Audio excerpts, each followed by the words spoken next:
खबर जयपुर से, जहां पर सांगनेर विधानसभा क्षेत्र के लोकप्रिय कांग्रेस नेता रामलाल लील की हमारे संवाददाता राहुल शर्मा से विशेष बातचीत। नमस्कार, मैं राहुल शर्मा, आवाज न्यूज़ 24 से। अभी हम खड़े हैं सांगनेर विधानसभा क्षेत्र में। हमारे साथ है कांग्रेस के दिग्गज नेता रामलाल लील। आइए हम इनसे कुछ इनके बारे में परिचय करते हैं और इनसे पूछते हैं। सर, आपका नाम? मेरा नाम रामलाल लील। मैं विधानसभा क्षेत्र सांगानेर में आता हूँ। नगर निगम वार्ड 67 में आता हूँ, भांकरोटा। और हम यहीं के रहने वाले हैं, स्थानीय हैं। और जब से कांग्रेस बनी बाबा आजम बेग से के ज़माने से, तब से हमारे दादाजी कांग्रेसी थे, हमारे बाबा कांग्रेसी थे, हमारे पिताजी कांग्रेसी थे, हमारा पूरा परिवार खानदान कांग्रेसी है।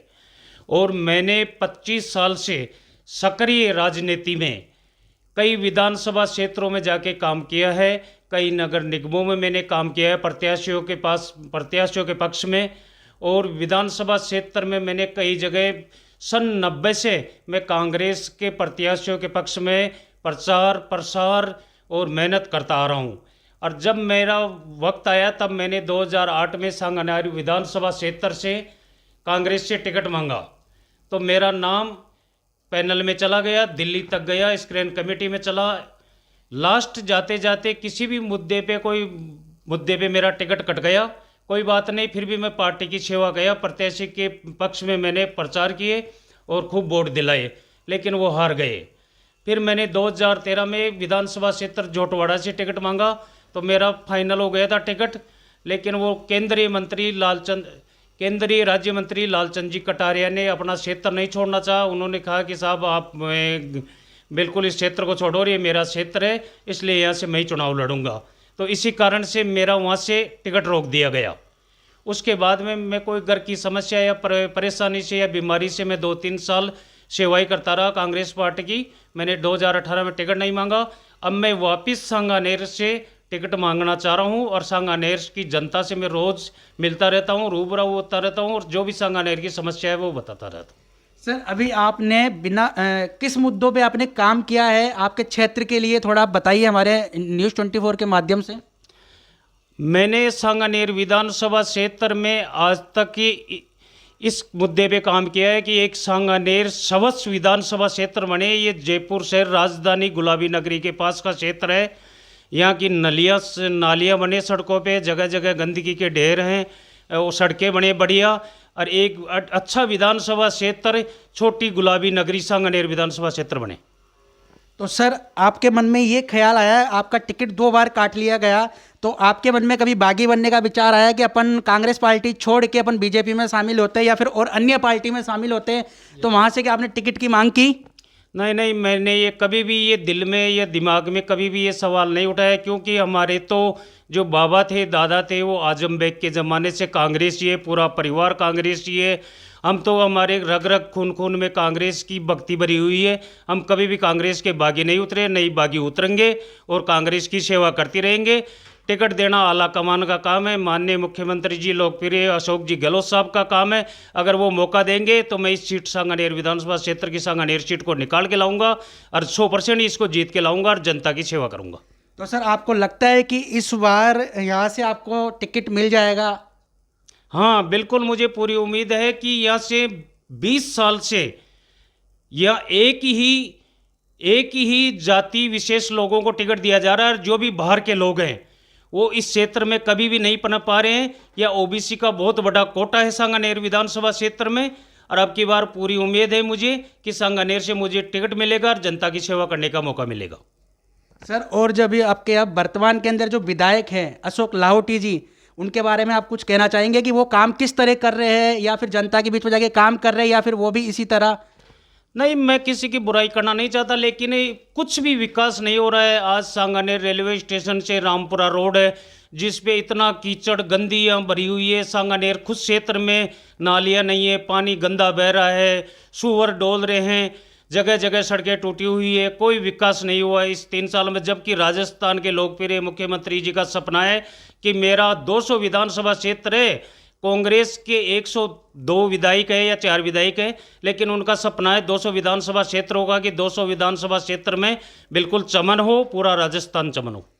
सर जैसे खबरें आ रही है कि गहलोत और पायलट गुट के अंदर अभी आपस में फूट है, तो उसके बारे में आप क्या कहना चाहेंगे? नहीं नहीं, कोई फूट नहीं है गहलोत साहब के और पायलट साहब के, कोई फूट नहीं है। वो तो एक छोटा सी ड्रामा था और पायलट साहब अपना काम कर रहे हैं अच्छा, गहलोत साहब अपने राजस्थान को चला रहे हैं, चहुमुखी विकास कर रहे हैं।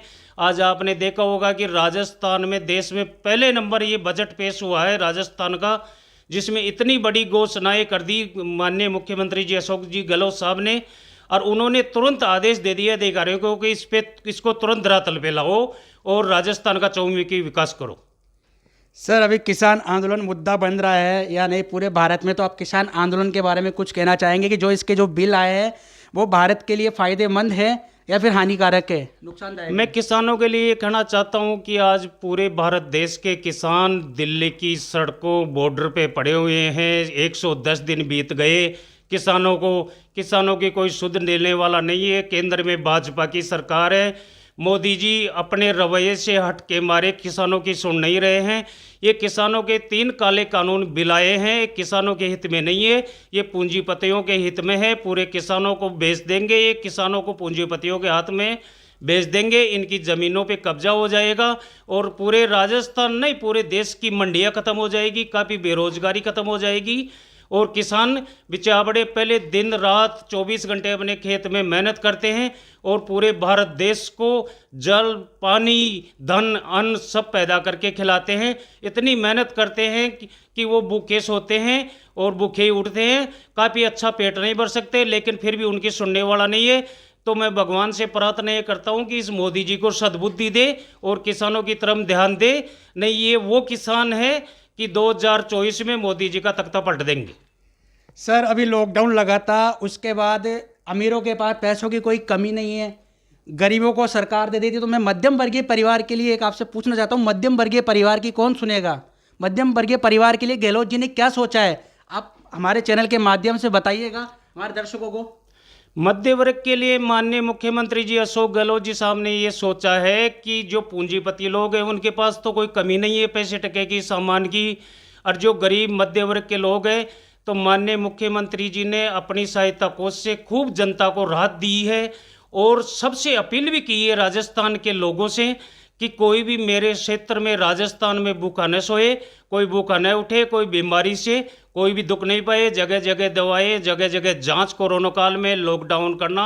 और आज राजस्थान ऐसा राज्य है देश में जो मतलब कोविड में इंजेक्शन में लगने में सबसे बड़ा राजस्थान का नंबर आया।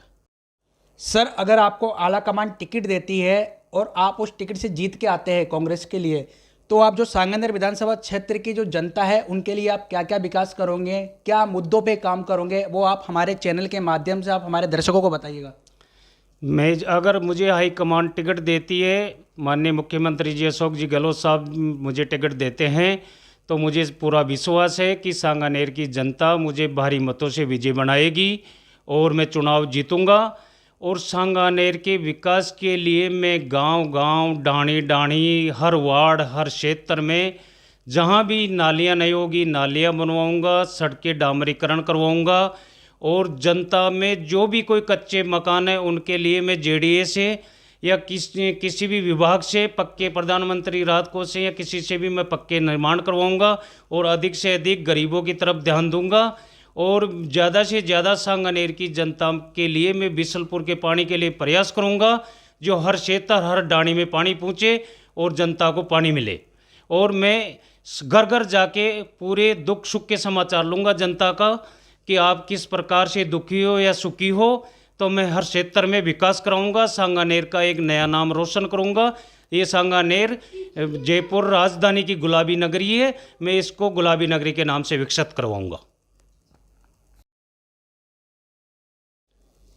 सर आप हमारे जो चैनल है आवाज़ न्यूज़ 24 उसके बारे में आप कुछ कहना चाहेंगे? बिल्कुल ये कहना चाहेंगे, इस न्यूज़ चैनल को हमने देखा, बहुत अच्छा ये जनता में मैसेज देते हैं, इनका जनता में बहुत बढ़िया प्रचार प्रसार होता है और इस न्यूज़ को देख के मैं बहुत बढ़िया खुशी होता हूँ कि जितने भी लोग हैं इसमें काम करने वाले, मैं उनको बहुत बहुत धन्यवाद देता हूँ, उनका आभार व्यक्त करता हूँ। और आज जो मेरे घर पे यहाँ ये टीम आवाज़ न्यूज़ 24 की जो पहुँची है उसका मैं धन्यवाद देता हूँ और आभार व्यक्त करता हूँ कि इस मुद्दे को पूरे क्षेत्र में हाईलाइट करे। और आवाज़ न्यूज़ 24 को मैं बधाई देता हूँ शुभकामनाओं के साथ कि वो ज़्यादा से ज़्यादा आगे बढ़े।